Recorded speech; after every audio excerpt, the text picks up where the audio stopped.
Hello, everybody. I am just setting up here, trying to get it so I can make sure I'm seeing your comments. Hello, Cynthia. Hi, Kat. Let me know if you guys can hear me okay. I'm going to put this up on my... Hello, Annalisa. Yay, Joanne. Glad you found me.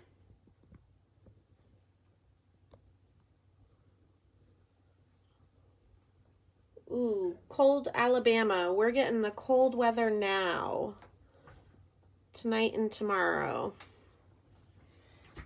All right. Oh, and we have a baby showing his face. We'll see how he does. I might have to have Chris come get him. Hi, Jack. Are you saying hi? Are you making your appearance? All right. Hello, Apollonia. Hello, Crafty Cards. Hi, Linda. Hi, Evelyn. Wow, awesome. So just as a reminder, my comments that I'm seeing are a bit delayed. And if you ask me something and I miss the question or I don't seem to be answering it, just feel free to ask again. Hi, Kim. Hi, Mary. Hi, Brianne. Hi, Julie. Oh my gosh, -5. Yuck, yuck, yuck. All right.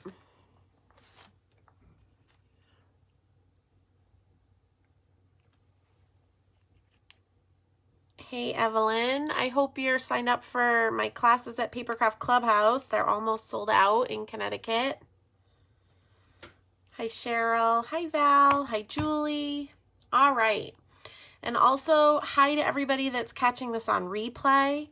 I will try to download the video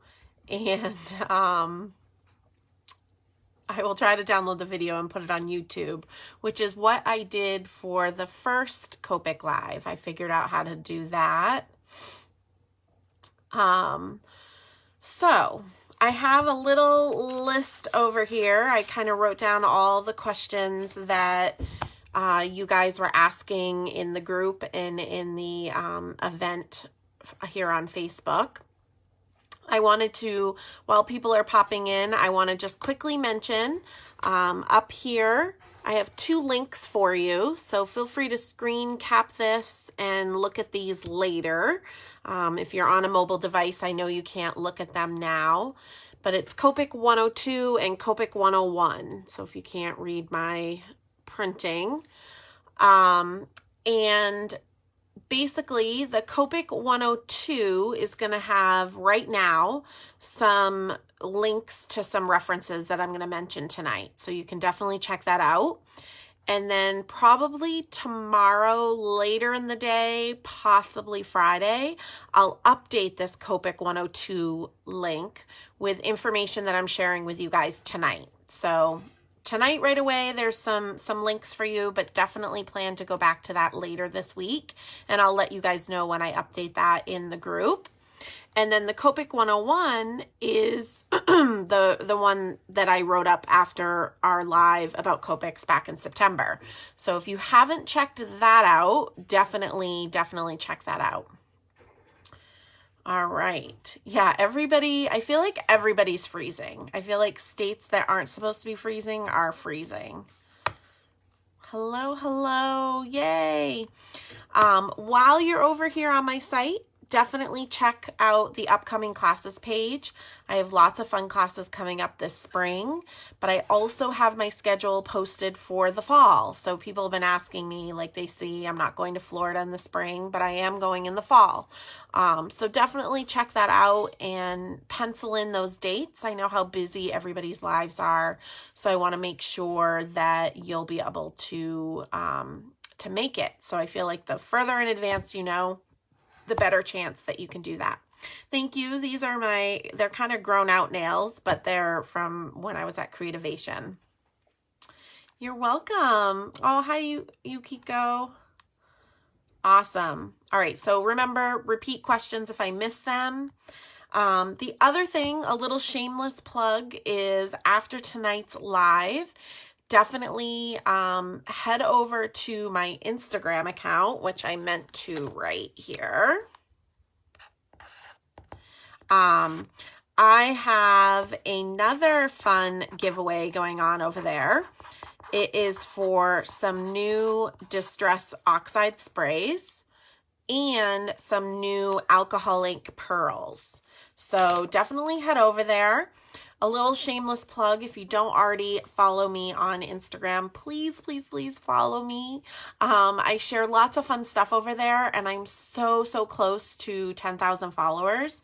And once I hit 10,000 followers, I'm able to do some different ways of linking content for you guys, so it'll be easier for you to get to the post I'm talking about. So it's a shameless plug, but if you have any crafty friends that don't follow me yet, if you could share it with them, but definitely head over there and enter the giveaway. You'll see the picture of the Distress Oxide sprays and the alcohol inks, and that's where you'll want to leave a comment to enter that giveaway. All right, tons of fun people in here. I love it. And stick till the end of this live. I don't think this one will be as long as the first live, but definitely stick till the end.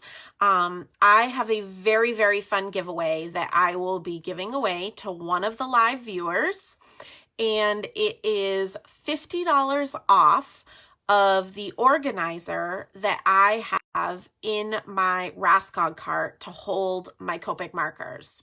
The awesome thing is it's $50 off, but the item is only $55. So you're basically only having to spend $5 plus the shipping, and you can get the insert. And if you haven't seen it, I have a picture of it here in my 101 post, but it's an insert that sits right in the top of the Raskog, and you can get it to hold whatever kind of Copics you have. So I love it. That way I just wheel my Raskog right next to me, which it is next to me right now, and I can just pick up my markers. So stay till the end. It doesn't hold all of them, Cindy, but it holds a lot. And you could always get one for the second tier to hold some more. So stay till the end. And they were super appreciative of me linking to them the last time. So they were gracious enough to give me that coupon code, and I want to pass it on to you guys because I don't need another one. All right, so those are all my announcements. We're gonna get started. Again, I have my little list here, but I'm happy to answer questions as we go. The first thing, and I do have a lot of my handouts from the first live because I kind of wanted to go over some repeats of questions and things like that. So one of the most requested items from you guys was skin tone and hair. So last time we did talk about that. We colored this fun little mermaid here. And when I get to stamping and coloring again, I will explain what I did here as well. But again, it is in my Copic 101 live. I am totally okay admitting that I am not the best Copic colorer, meaning I don't tend to do a lot of I don't do a lot of advanced techniques. So basically I keep skin tone and hair very simple with my really simple 2-color blending because that's what I like to do. Now, I understand that there's a need for other ways of doing it and it looks beautiful. So what I have done is I reached out to my friend Kelly Latavola. And if you don't follow her on YouTube, definitely subscribe to her channel. But what I've done in this Copic 102 link that you guys can check out after this live, please don't leave my live now to go check it out. But what you can do is check it out. And I've embedded a few videos that she recommended for Copic coloring, skin tone, and hair. Okay. I'm seeing the questions. Is there an issues storing your Copics standing up? No. No issues having them flat, having them standing up, having them hanging from a ceiling, having them diagonal. It does not matter. So not a problem at all. Yeah, Kelly's awesome. And I just realized there's different artists out there that can explain things better. And honestly, skin tone and hair is just not something that I have spent a lot of time doing. So I don't want to, basically be fake to you and pretend I'm all knowing. Also on this Copic 102 link, I have linked another Kelly Latavola video about doing wood grain. That was another request. Again, I love watching Kelly do it. I love watching other people do it. I love the outcome of it. I think it's beautiful. I just personally will probably never spend the time doing that because that's just not my style of Copic coloring. So I knew right away when you guys asked that, I knew right away who to ask. And again, my friend Kelly sent me those links to her YouTube videos and I've embedded them into this post. Another link that I've added on this post is to Mindy's site. And she has an awesome site, and I'm totally blanking. It's the Creative Scoop is what it's called. Sorry, I was having a little mind blank there. The Creative Scoop, and she does awesome tutorials and online classes. It's Kelly Latavola. And again, if you guys go right here, this is a web address, shirk.us, Copic 102. That is an actual web address. So if you put that into your browser, I have linked a ton of information for you guys about tonight.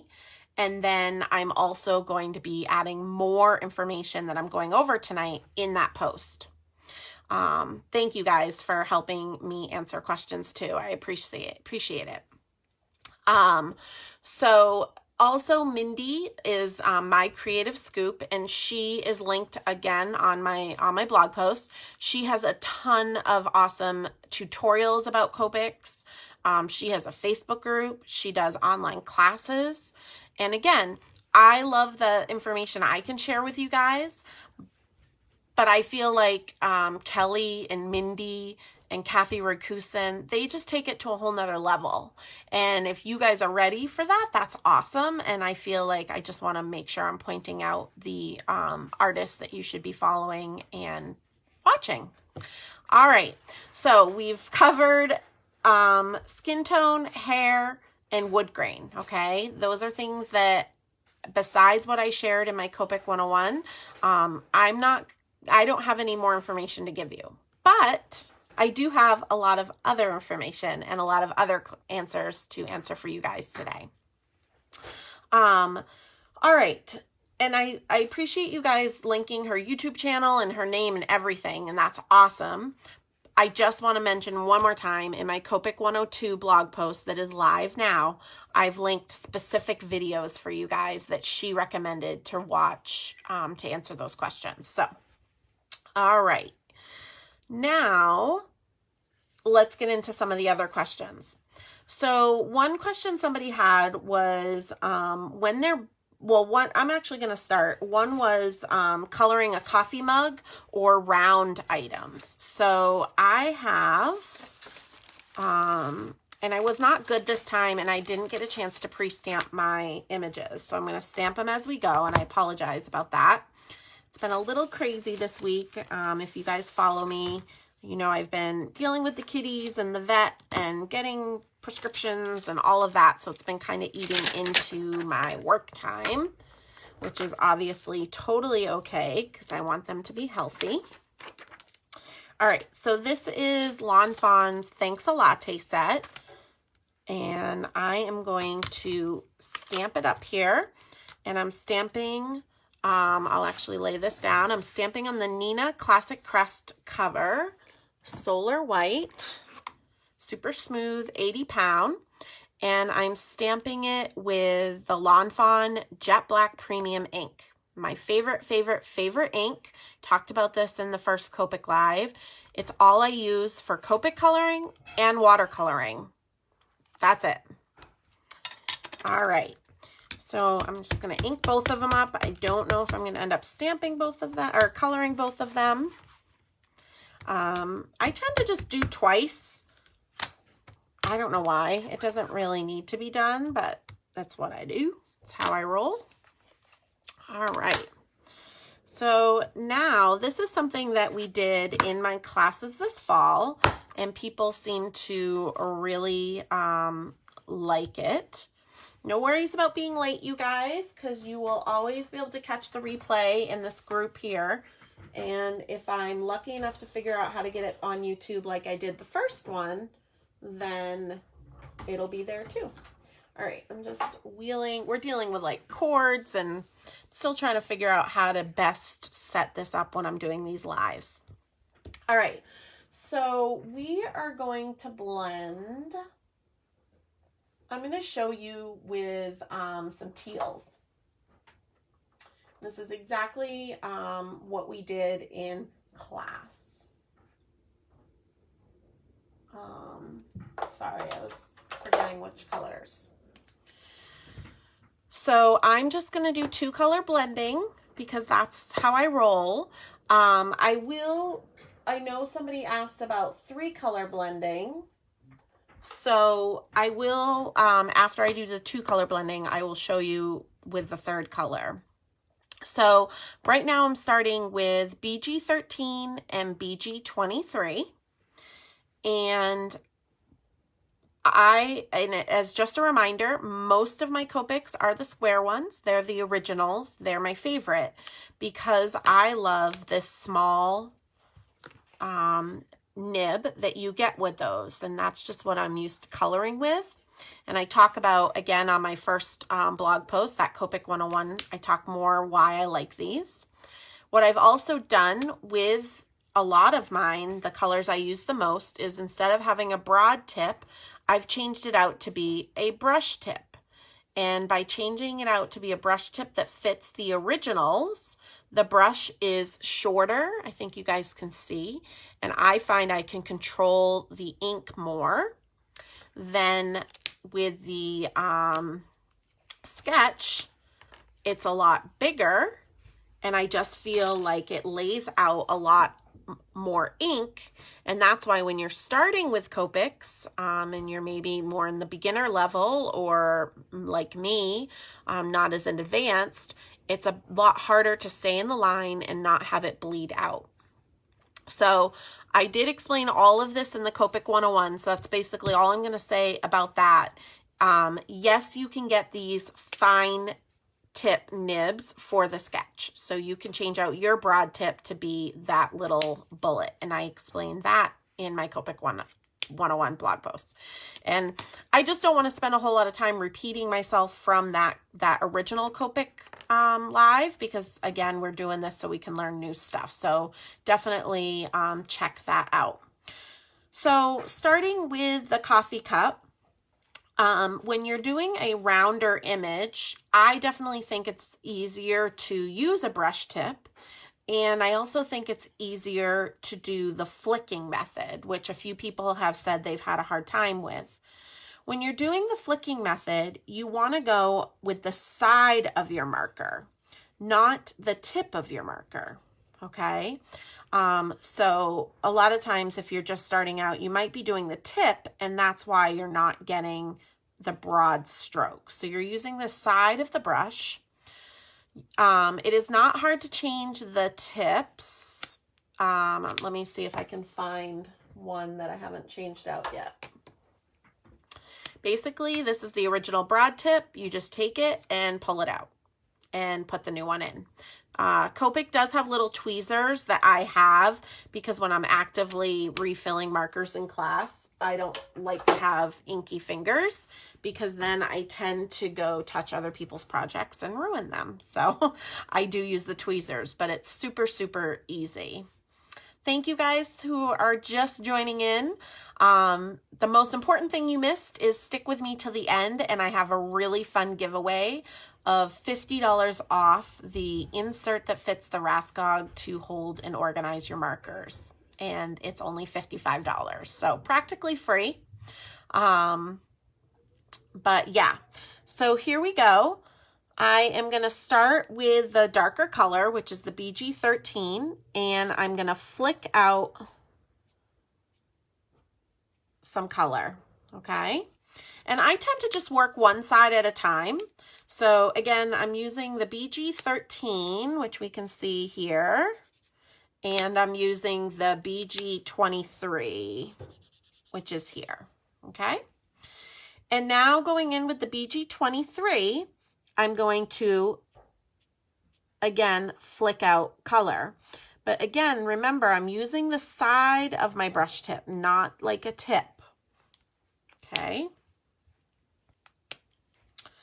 So now I'm going back with the BG13, going over where I originally laid it down, okay, to darken that up a little bit.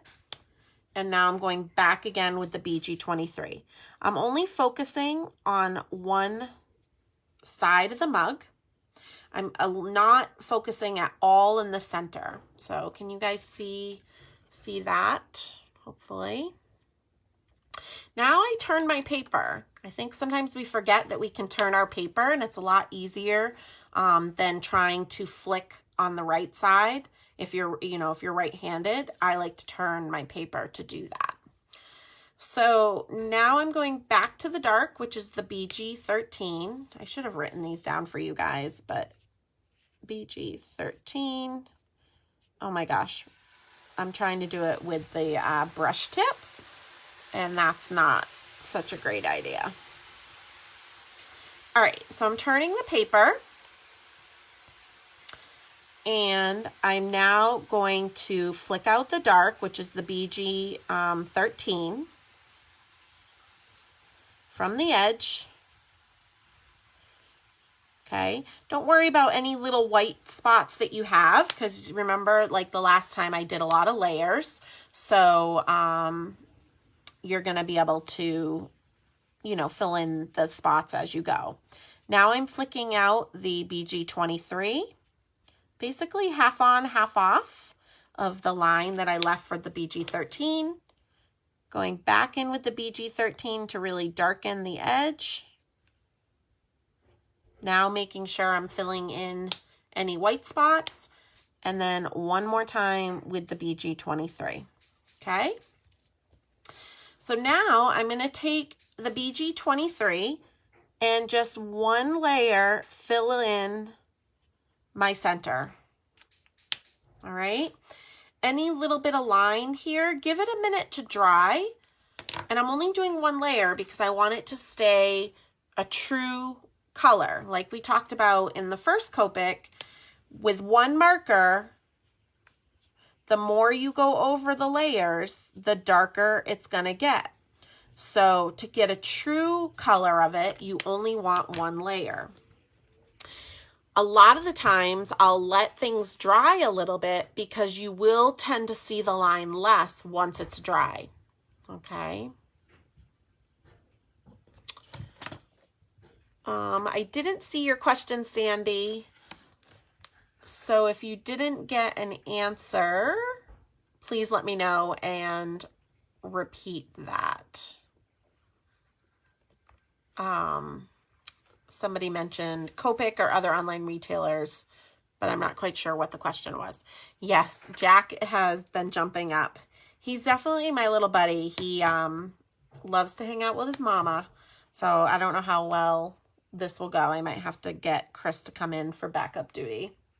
Oh yeah, he's trying to go from my desk to my Copic markers. Yeah. All right, so there's still a little bit of a line right here on the left, so I'm going in with my light marker one more time, and I'm just gonna flick it one more time,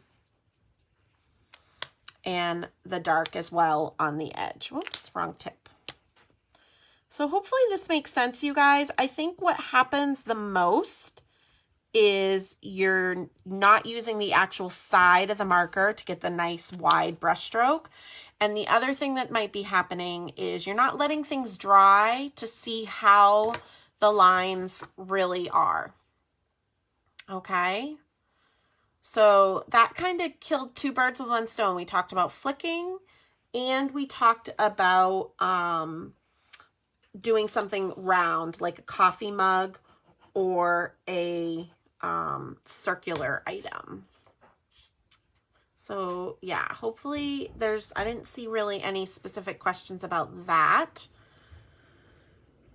So the other thing that somebody had asked about was feathering, which I had not really known what that term was, but I realized I'd been doing it, so I had to look it up. And so feathering is when you bring two different colors from two different color families in together and they somewhat blend together. So I'm going to show you feathering with, I'm looking at my markers. I'll show you feathering with a BV and a B. Or let's actually do a BV and a V.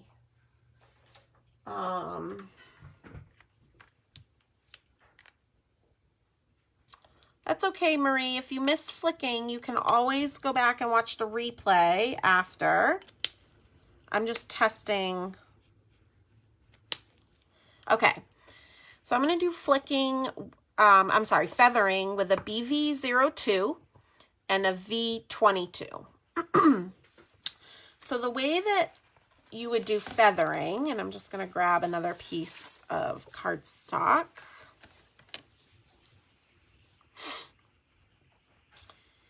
Is basically, it's very similar to how I just did the coffee mug with the flicking.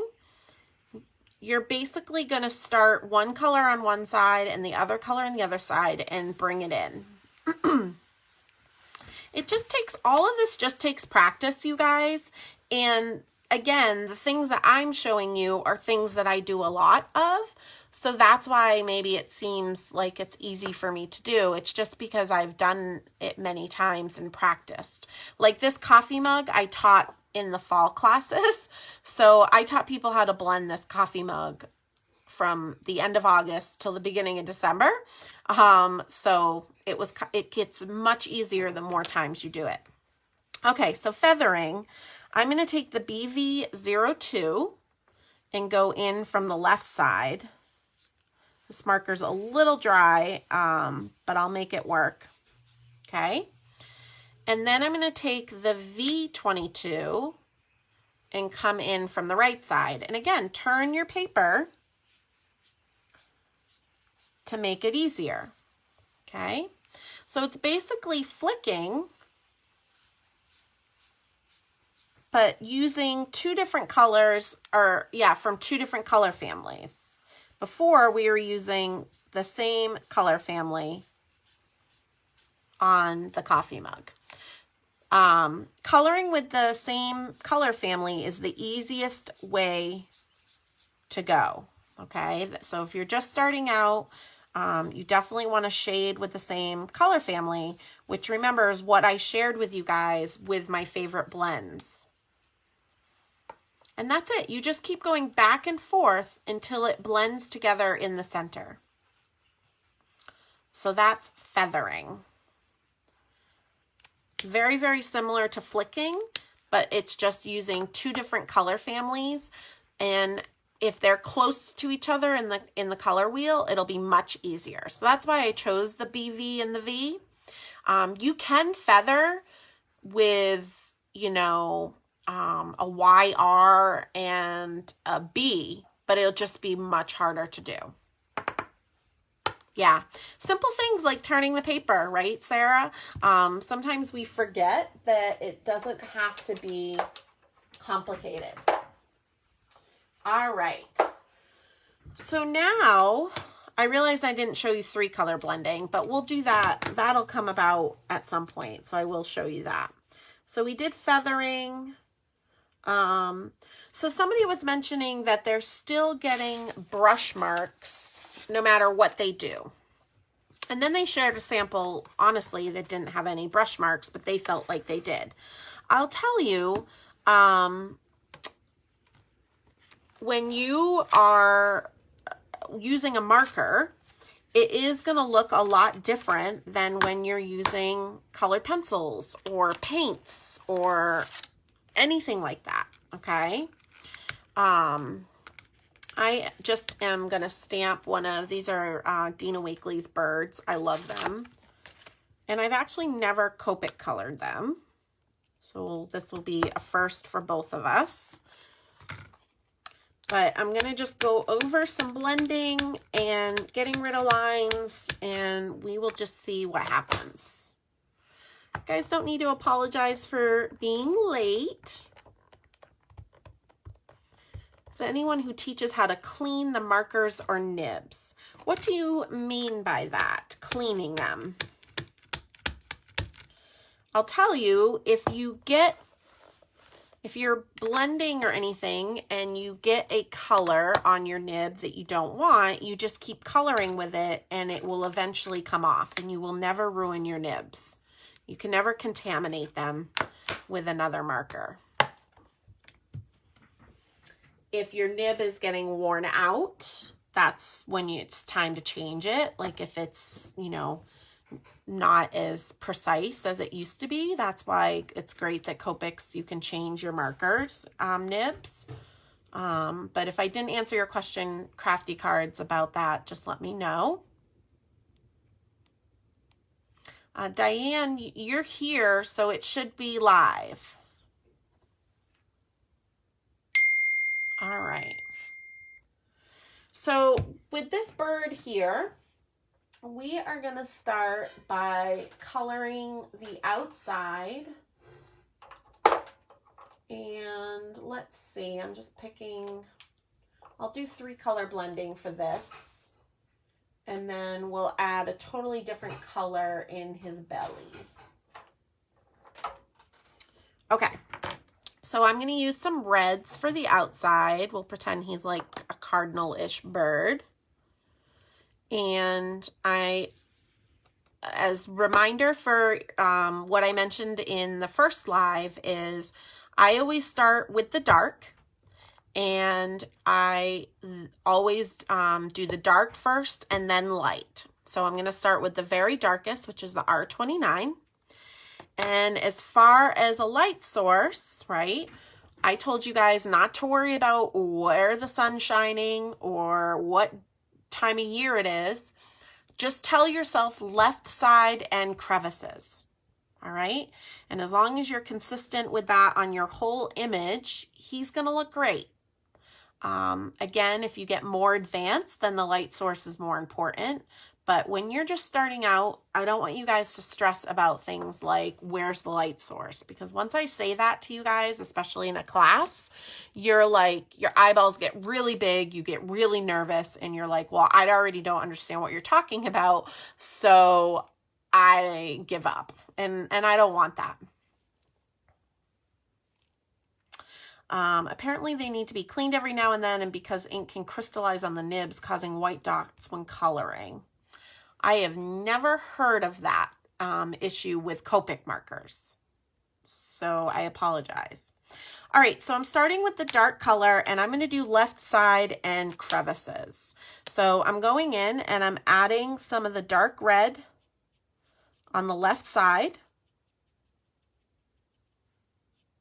And crevices. So we've got his little neck right here, and I'm going to think a little bit in his underbelly, a little bit in his wings, and the crease of his tail. Okay, so primarily my shading is on the left side, but I also did a few little crevices. Hopefully that makes sense. Now I'm going to go, and that was with R29.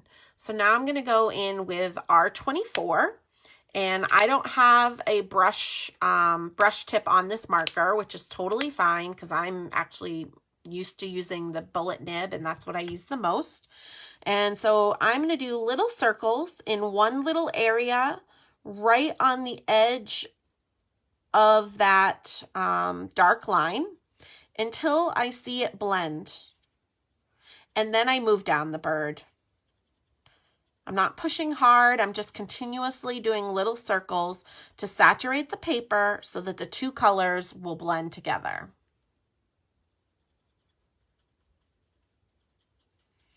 And you can see I stay in pretty much one little area until I move down. I'm so used to coloring smaller images, like lawn fauna images, that coloring this big bird is kind of fun. I'm going to go into his wing area, tail area, and I'm only concentrating on the edge of the dark. Yes, if you're, I'm trying to see, it's usually the sketches honestly get messier, but if it gets really messy here, you can clean it with an alcohol wipe. It's because those brush tips are so much juicier. That doesn't happen as much with my originals, so I don't experience that as much.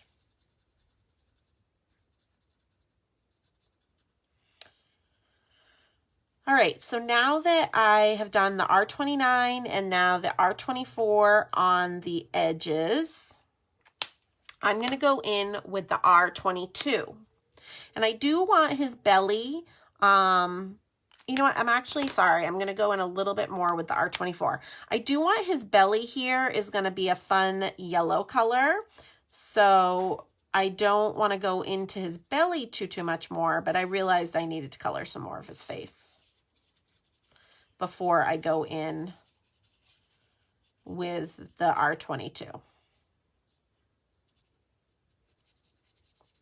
I love these birds. I've used them so many times, but usually with paints, just because usually when I'm using Dina's stuff, I'm more in that mode.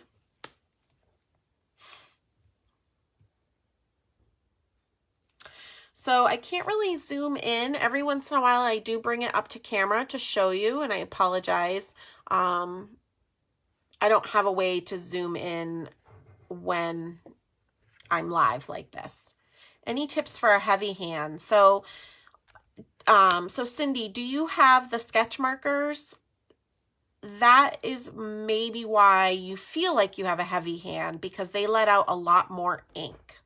So what I would recommend to do is change your broad tip to be small bullet tips, and you won't have to deal with so much juiciness. And that's why, again, I like the Copic Originals. I've changed my broad tips to a brush, but it's a much shorter, more controllable brush. And I find, I know I'm in the very, very big minority in the crafting, card making world, liking the originals, but I have to tell you, in all of my live classes that I teach, people who are nervous with Copics or not successful with Copics really, really like these much better. So if you've already invested a lot into the sketch, I would just get yourself the little bullet tip for the broad tip end, because you never use that broad tip end. So that would be my recommendation. All right, so now I'm using the R22 and we're doing little circles. Now this is a bigger jump in color. So it's going to take a little bit more saturation to get those colors to blend together. No problem, Cindy. That's why we're here. This is why I like doing these lives, is being able to answer your questions as we go. And like I mentioned in the beginning of the video, I will answer everything as best as I can. And if I don't know the answer, then I'll do my best to find a resource for you to get that answer. Yeah, I mean, these Copic markers were not made for card makers. They're actually, you know, for graphic artists who do different sketching. So that's why the broad tip's there. Other types of artists do use it, but we just don't have a need for it, except maybe to fill in our color chart. All right, so I've added some R22. I'm going to go back in with R24, which is the medium color. So Michelle, the color choices are very overwhelming. I will tell you, I gave a top 50 of colors to have to start with. These are them right here. And you can find this chart on my Copic 101 web link, which is up here. I find whenever I use red, my stamped image bleeds. Yes, reds and purples and dark blues. It's because the pigment there's a lot more pigment in those colors. So I would just recommend, if you're working on a big image like I am, working in one area and moving away from it and giving it a minute to dry. In the summer, I live on Cape Cod, so we have a lot of humidity. I have been known to even zap what I'm coloring with a heat tool if I'm doing a lot of intense blending with a lot of ink. No worries, Michelle.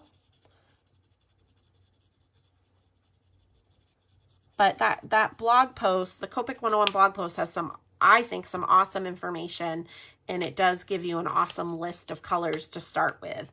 And that doesn't mean you have to start with all 50. I'm just saying if you're gonna buy a marker, pick from that list of 50 and build your collection from that list. Because I think once you get that list, you will be very, very happy and not really need a whole lot more markers.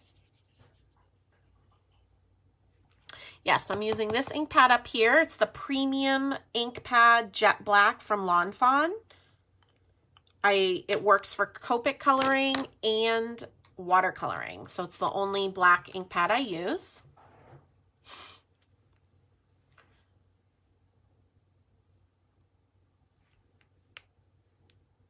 Yes, Nancy, to clarify, if you have the sketch markers, you can change this broad tip to be a little tip like my small nib.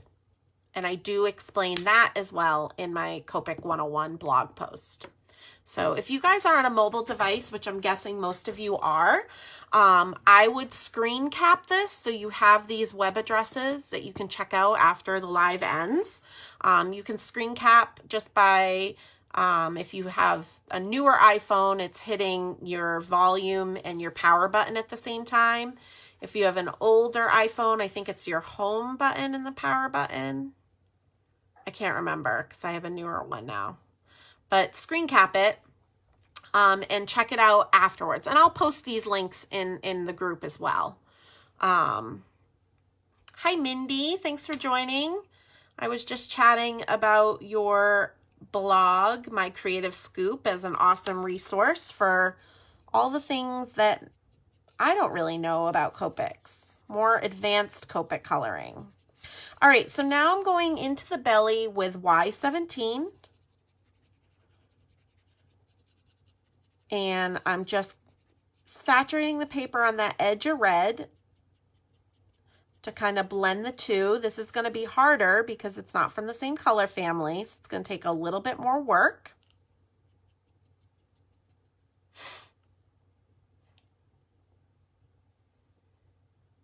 Ah, you rock, Annalisa. Thank you for typing those links in.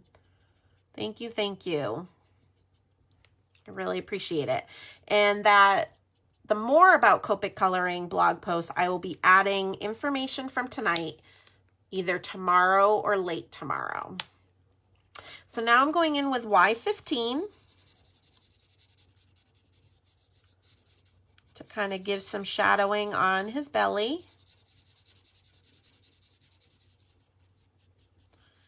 So because I'm using a bullet nib, it just takes a little bit more work when I'm working a bigger area to saturate it. If you were using a sketch, this part would go by a little bit faster, but mostly what I color is smaller images. So that's why I like the bullet nib.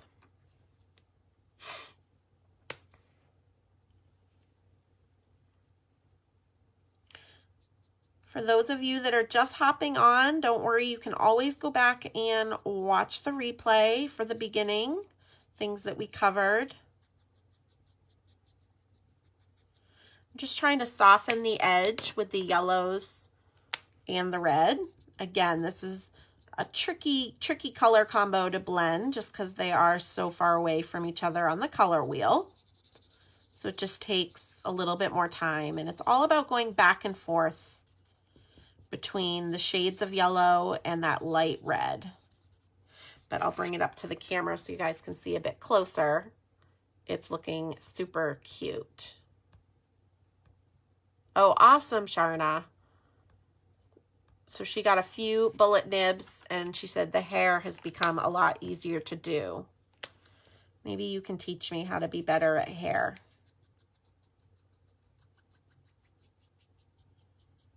All right. I think he's looking pretty good.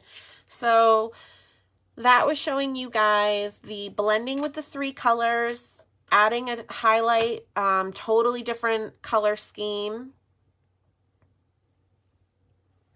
Hey, Vanessa, I hope you're feeling better. And now, if we wanted to add some more texture to our bird, somebody had asked about texture for animals. Let's see, I'm gonna try, I always test things out on the side. So I'm gonna scribble out some R29, which was the darkest color I used. And I'm gonna see, I don't think R27 is gonna show up. Nope. So this is R39, which shows up a little bit, but I want something a little bit more.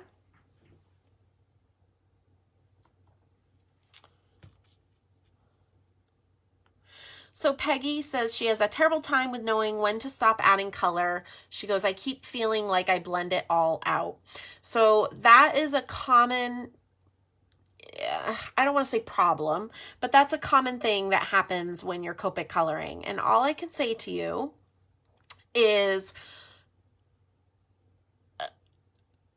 I think what everybody should do, and I know a lot of you guys are experiencing snow days in the Arctic, or the weekend is approaching, but I would pick one image and I would stamp it out a bunch of times on an 8.5 by 11 piece of cardstock and start coloring the first one.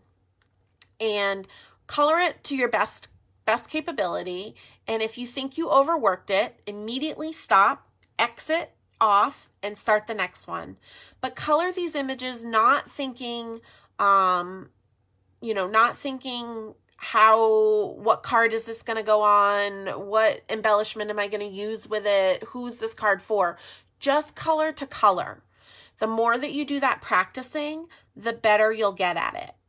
And the other thing that I do is usually when I'm making almost any card that you guys see that I post, I've stamped like this bird for say multiple times, and I'll color all of them, even if I only end up using one on a card, because what I'll do is with this bird right here, I would stop and start coloring another one and see what he looks like as he dries. Again, as the alcohol and the markers evaporates on your paper, it's gonna look a lot different.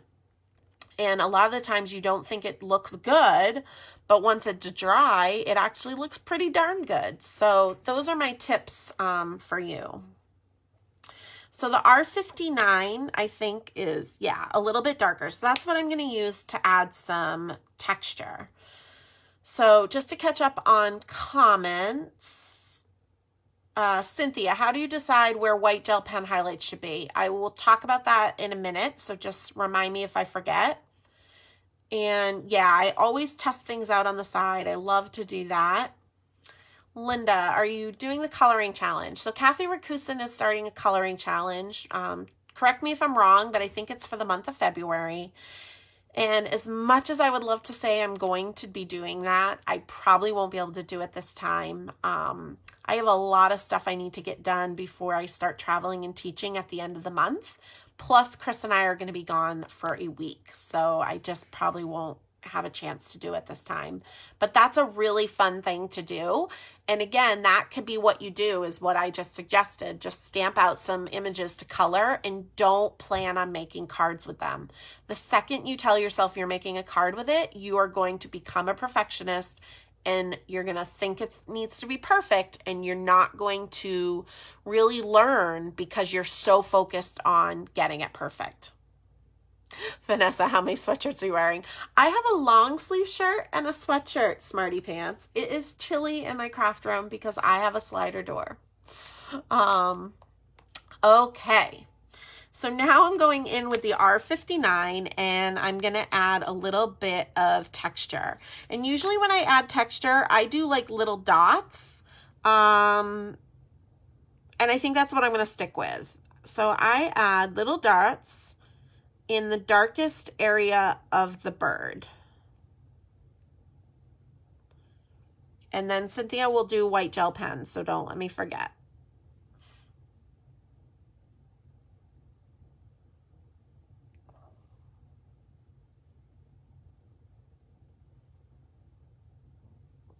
And I'm just doing little dots. I'll bring it up to the camera so you guys can see in the darkest areas so that it's adding another layer of depth. So Beth Ann, the 30-day challenge is Kathy Rancusin does a 30-day coloring challenge. So if you just Google that, you will find information. She does do a lot on Instagram, but she also has an awesome blog, and she is another amazing Copic colorer. All right, I just scrolled up on comments because I feel like I forgot something or missed a question. But yes, 2 sweatshirts on with flip-flops. You got it, Sue. And yeah, the challenge, thank you for posting the link, Jessica. The challenge is just to color. She doesn't even want, she doesn't stress that you have to make cards. She just wants people to color for the joy of coloring. It's actually really relaxing to color, believe it or not. I know some of you guys might think it's stressful because, again, you're worrying about it being perfect for a finished project, but don't have a finished project in mind. And then if something turns out great, that can be put on a finished project eventually. But just color to color and have fun.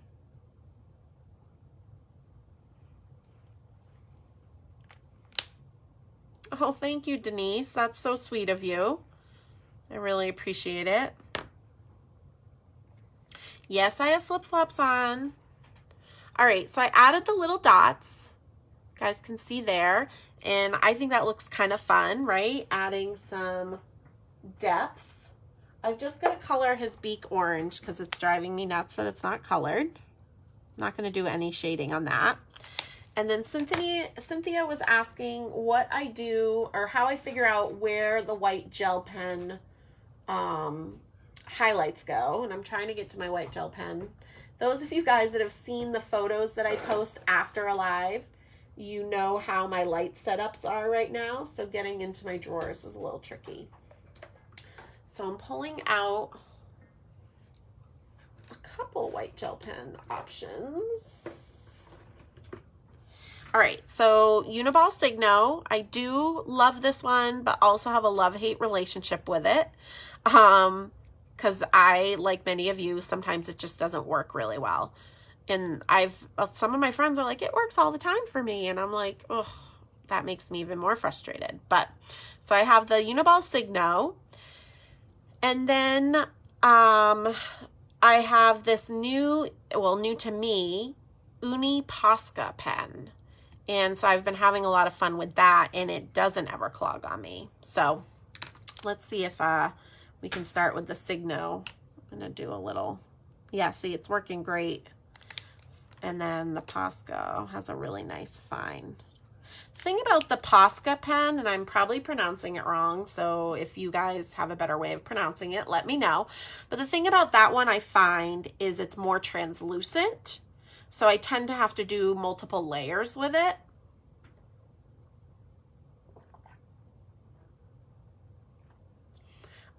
Denise, I will add the 30-day challenge coloring link for information about the challenge. It starts on February 1st. I'll add it to this blog post, the 102 blog post, when I add all the other information. So, all right, good. I'm glad that's how you say it, Sharna. So we will all just be the same. All right. Hi, Shari.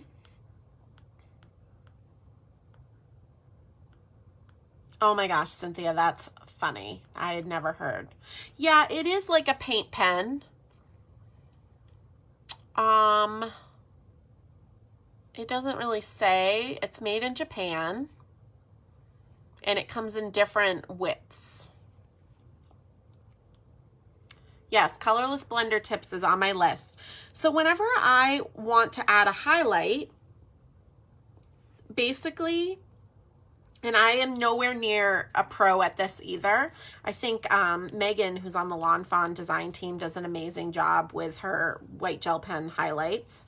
But I just think about where the brightest point is and where I want to add a highlight. So I'm actually going to add a little highlight on the top of his beak. Just a little line. And then I'm going to add a little bit on the top of his belly here. Now see, it's not working. It was just, okay. Sometimes with the Uniball pen, I find too, you need to have a really, really light hand so that that ball of the roller ball can like move and let ink flow out.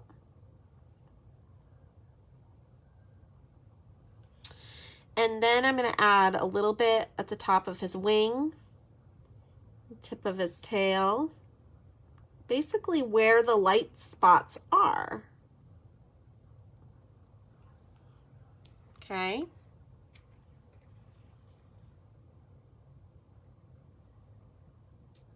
And somebody said, how do you do shading at the bird's legs like a shadow? So I can show you guys that in just a minute. But you guys, oh, sorry, that was out of camera. I was reading comments and trying to hold this up at the same time. But now you can see my white gel pen highlights.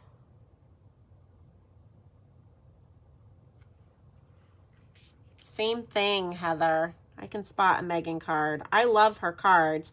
I just wouldn't have the patience to do all that detailing, but I certainly admire it.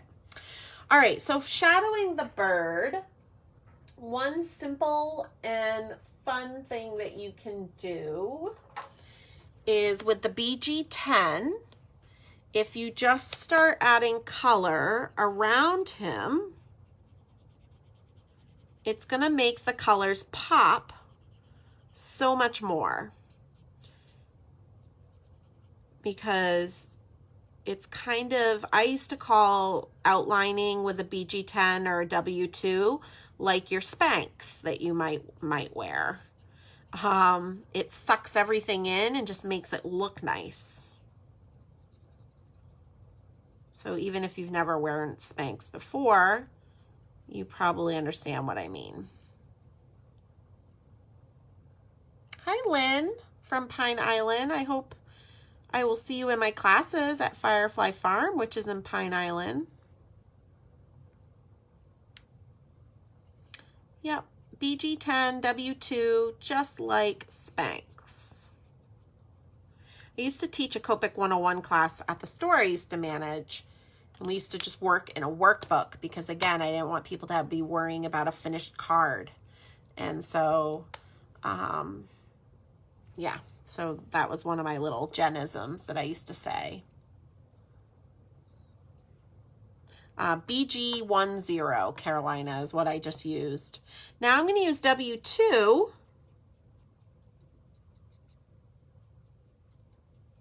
And give him a little bit of a ground.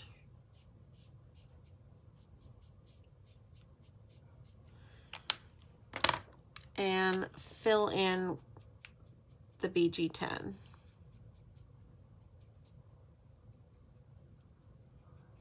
Pictures of all of this will be on that blog post, that 102 blog post. So again, these are web addresses that will bring you right to the blog posts that I have.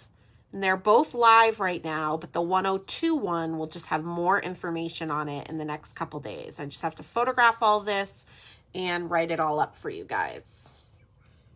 All right, there's our birdie, our Dina Wakely birdie. Thanks, Vanessa. Hey, Sue Heb. All right. So now what I wanted to show you, somebody else just asked me something. Oh, blending solution. Thank you. I just reminded myself. Okay. So for blending solution, somebody also asked, well, first of all, I never, ever, ever, ever, ever, ever use my Copic blender to blend. That is like a false name. Like, I wish they would just change the name. The blending solution is a very harsh formula. So when you are blending with it, it really just doesn't blend. And honestly, even fixing mistakes with it, it tends to make things more problematic because the solution in the blending solution is it's different than the marker in my mind. I don't 100% know the formula is different. I don't have like Copic information that's tells me that, but the way that it reacts with color, and this is another Genism type thing, is I see it like a Tide bleach pen. So if you get a stain on your shirt, right, it works great to take that out. But if you kind of bring it in close to something else, it could tend to bleed. And so a lot of times in class, people will be like, oh, do you have a blender I can borrow? I went out of the line. And I don't even travel with my blending Copic. So I always let people know you can use a little bit of a white gel pen on the edge to mark out that the going out of the lines. You can fussy cut instead of, die cutting, and then you don't have to worry about going out of the lines. So I, again, just never use the blending pen to blend or even really fix mistakes because it just becomes way more problematic. Usually I haven't spent so much time on an image that I can't just start over. And that usually ends up working out less, where I'm less frustrated to do it that way. So you're welcome, Lisa. It's so good to see you. My friend Lisa's on. She helps me kit for my art retreats. I don't think I saw Amy pop on. I don't know. She might be working. Yep, I do not travel with it, Annalisa. So if you come to class with me at Scrapbook Central again and ask me for a blending pen, I'm going to say, nope, I don't have one.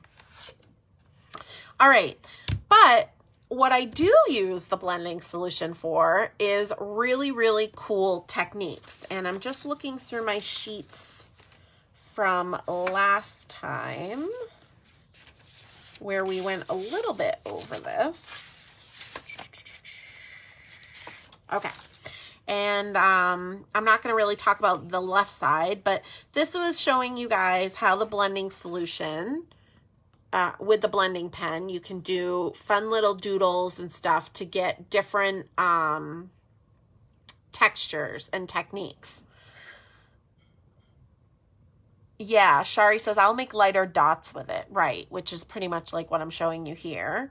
Heather says, does the blender work to soak the paper so that you can let a color blend out by itself? No, that's a big no, Heather. Maybe some people can do that, but again, that blending solution almost reminds me of blending solution with alcohol inks. Because actually, I mean, Copics are alcohol inks, and Ranger blending solution is very similar to Copic blending solution, so that's kind of silly I just said that. But basically, if you've ever worked with alcohol inks where you've dripped some of the color on, glossy cardstock or Yupo paper, and then you drip the alcohol ink blending solution, it wicks out and erases the color. So I just, no, yeah, before you add the color, no. Nope. It's just going to be a hot mess. Like, let me see if I can demo it for you. So this is my blending marker, and I'm laying out color, making sure there's actual ink in here because I haven't used it in so long. I'm laying out blending solution, okay, in a square. And then I'm going to take the R29 and we'll do this left side. I don't know if this is really going to be a good demonstration. And then we'll take the R22. I don't know, like, this isn't really a good demonstration, but basically it's not making things easier. I still need to sit here and saturate the paper to get the two colors to blend together. So, not happening. But what I wanted to show you was what I do like to use the blending solution for. And let me just I want to get a really bold color. So I was just looking for a marker that had a broad tip because it's just faster for me. So one of the cool things that you can do with the blending solution, besides, you know, little dots and highlights and lines and things like that, just want this to be nice and bold. This is just BG18 if anybody cares. All right, is you can take any type of fabric or a paper towel. I have a piece of paper towel here. You could take a little piece of denim. That's a great tip, Shari. So she says she uses the 0 to blend out a harsh edge of a very light color, which is kind of an oxymoron because you don't really have a harsh edge with a light color, but I understand what you mean. You're blending it out, a very light color to a 0, to a very light. So you're welcome, Heather. All right, so I'm taking this paper towel. It's really cool too if you use a little piece of jeans, like actual jeans that you wear.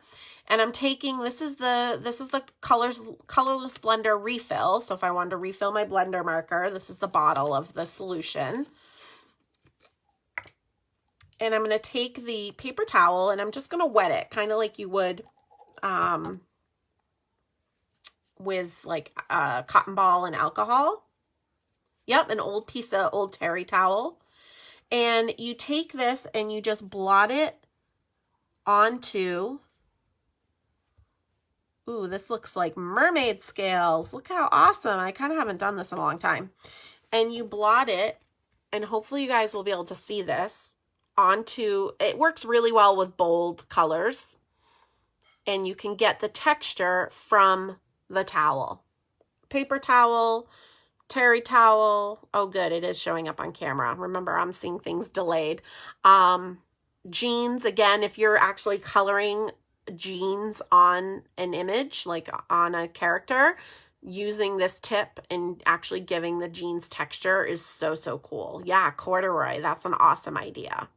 So that's what I love to use the blending solution for. And now I'm actually going to use it to clean my fingertips off from when I took that marker out for you guys to show you how easy it was to change your nibs. So that's what the purple is that I'm getting off my fingers. Okay. So I'm just going to quickly look at my list. Oh, somebody had asked me if there was a more different papers that they could use that was more economical than the Nina Classic Crest cover. And my answer to that is a big no. I understand that a ream of this, like 250 sheets of this, is around $40, $45, but only use it for your stamped images, right? You don't have to use it for your card bases. You don't have to use it for layers. Only use it to stamp and color your images. That ream of cardstock will last you a very, very long time. Unless you're teaching classes like me where I go through reams of it like crazy, but it's expensive, but it'll last you a long time. You can definitely get it online in various sources, but definitely also check with a local mom and pop print shop in town if you have one, and see if they can order reams of it for you. That will save you in shipping if you're not getting a free shipping option. If you have a local store, I know all the local stores I teach at carry it. Lawn Fawn carries it now in packs of 10. So I know you're trying to save money, and I totally understand that. I love to save myself some money, but there's no cheaper version of paper that you're going to be successful with. A lot of times people who are struggling, it's because you're not using the right paper. And there are other papers. Copic has an Express It paper. If Mindy's still on, I know she really likes that paper. So there's other papers too, but they're all going to be a little pricey because it's a really, really good quality paper. So Linda's asking me, what paper do I use for card bases? I do use this for my card bases, or Lawn Fawn cardstock, but you don't have to. You know, there's maybe some other people have suggestions what they use. But I just have it on hand, and that's what I use. And that's what we use in my classes for card bases. I get it cut at a local print shop. I'm just checking all the questions. Yes, spending the extra money is worth it. If you're spending the money on the markers, keep spending the money on the tools you need to make them work correctly for you. Heather, that's awesome. I love it. So the Express It is a little thinner. Okay. All right. So that was my answer for that. I'm just looking at my list. Patterns with blending we went off. Oh, Heather, I think you had the question is what happens with Copics if you're using it with regular Lawn Fawn ink or Distress inks? It is going to bleed. So I'm going to show you. I'm just going to stamp something. Let's see what other images I pulled. My edges of the screen that you guys can't see are a hot mess. So that's why I'm always digging for things.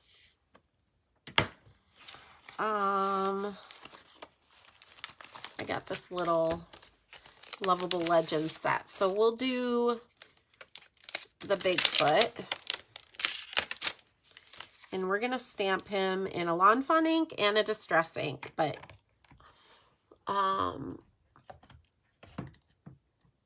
so we're going to do Sugar Plum Lawn Fawn ink. These Lawn Fawn inks are water-based dye inks. Okay. So any water-based dye ink is going to do what this one's about to do. And then we will also stamp him in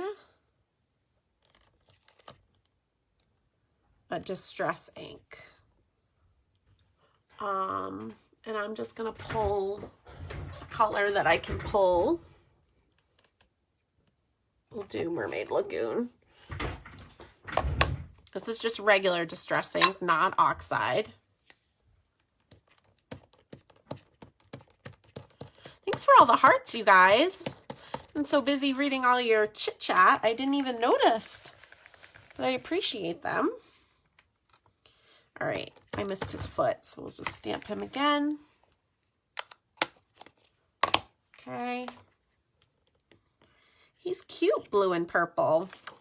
I think Lawn Fawn images are cute no matter what you do with them, right? All right, so when you go to color, you are going to get bleeding. So let's say I wanted to color my little Bigfoot guy brown. And in the true Jen fashion, 2-color blending. We'll do left side and crevices with the dark.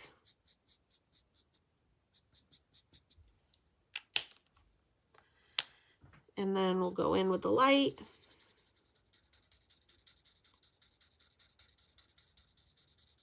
You're going to see I'm going to start to lose the little detail lines in his chest hair.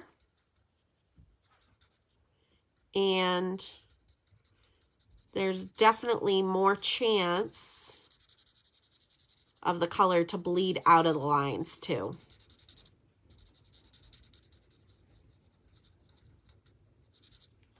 Yeah, so you can see that.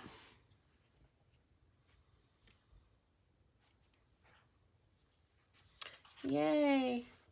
I heard that if you use Copics on top of embossed images using embossing powders, it'll ruin your markers. No, that's not true, Peggy. As long as you've heat embossed it, that's almost like an enamel. So you're not going to ruin your markers at all. I'll show you guys something else in just a minute, but I want to just show you guys with the Distress ink.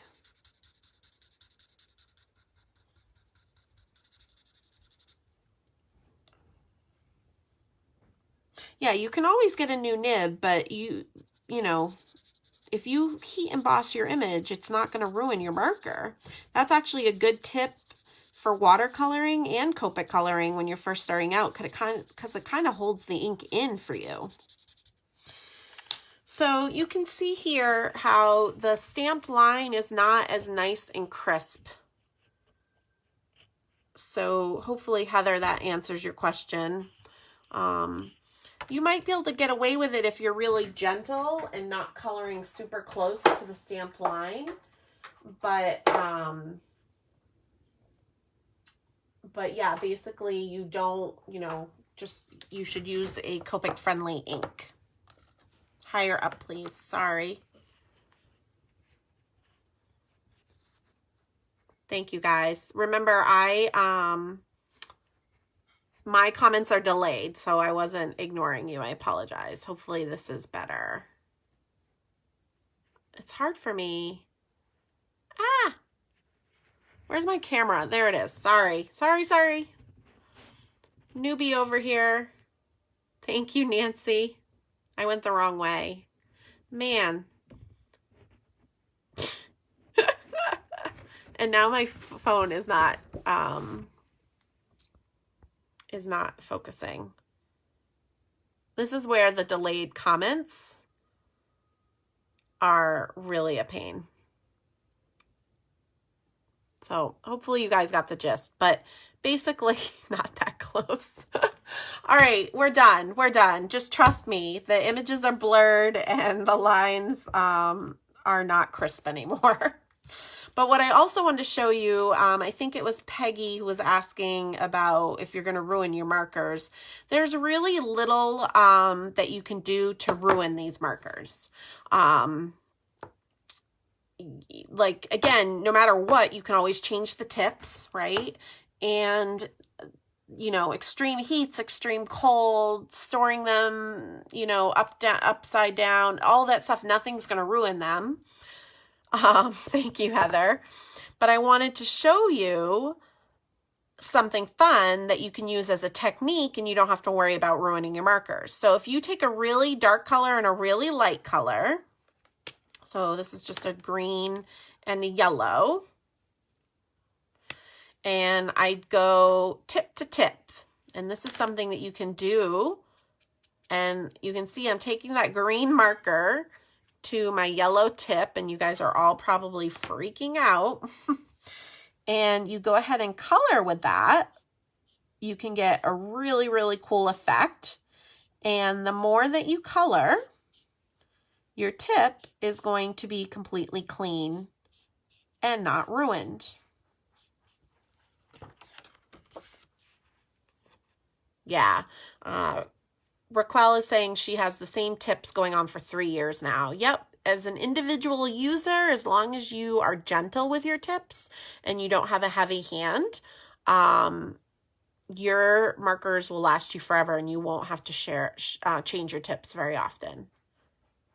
Thank you, Carolina.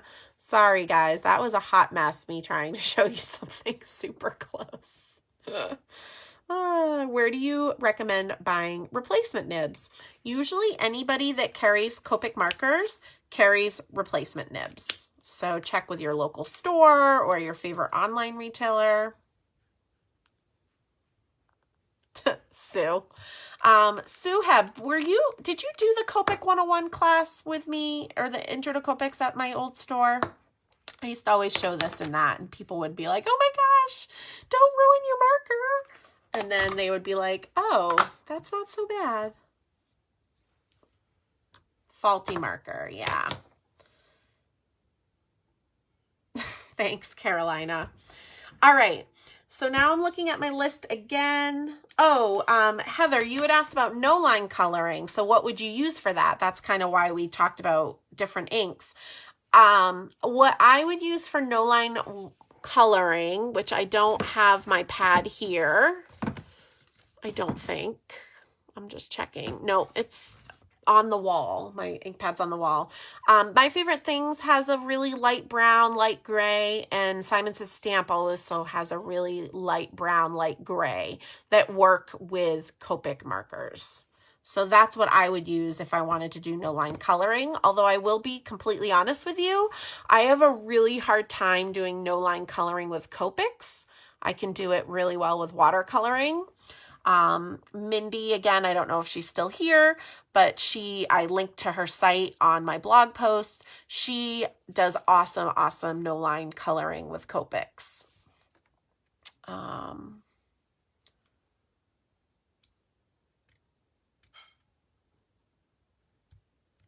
Oh, that's a great tip, Nancy. She says if you do tip to tip with the same color family, it helps using it if you don't have a medium color, if you're trying to do 3-color blending, I think is what she's saying.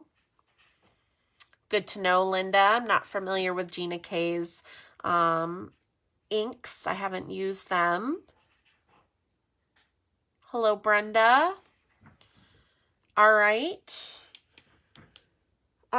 Yeah, so storing markers away from the sun, not necessary. I mean, I wouldn't put them in, 110-degree sunlight constantly, but temperatures don't really affect the Copics at all. Heather, you had asked for Copics that match Lawn Fawn cardstock. I think that's a great idea. I did not get a list together for this this live, but that's something that I have on a list to maybe do for a future blog post. And the other question somebody asked me was, can you go back and blend? Yeah, you totally can. After like this bird, now that it's dry, I can totally go in and add a little more. But you basically just have to get the cardstock resaturated for it, to start blending again. So you might just have to add a decent amount of ink for that to start. You can't, just assume it's going to just work without adding some ink, if that makes sense. Awesome, Mary Kay. I'm glad you're learning a lot. Yeah, negative 18-degree weather. I probably wouldn't bring them outside, but, and then, somebody had asked me, because if you have seen my first blog post and live that I did, somebody asked how to know what colors to substitute. Like, if you already own some reds, do you need to still buy the R29 and the R35? Because that's what I recommend.